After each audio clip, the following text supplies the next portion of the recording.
Je m'appelle Zoé, j'ai 23 ans.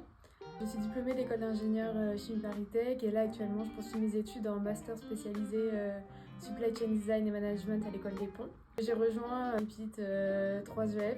Je mène un projet qui s'appelle Boro. C'est un projet qui tourne autour d'une plateforme digitale qui permettrait de démocratiser la location de vêtements afin de changer les habitudes des consommateurs pour se tourner vers une consommation de vêtements plus durable et plus en adéquation avec les enjeux environnementaux actuels.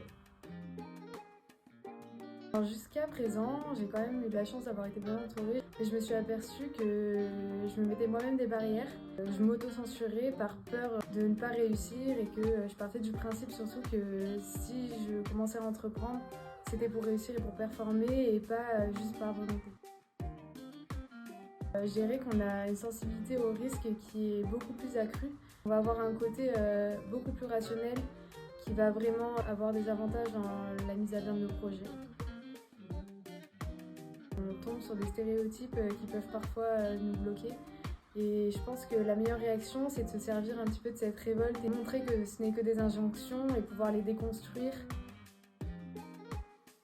Pourrais me rendre fière après, c'est déjà réussir à me dépasser et réussir à suivre mes convictions, de pouvoir monter de mes propres mains quelque chose qui va pouvoir toucher un maximum de personnes, qui va pouvoir améliorer leurs habitudes au quotidien.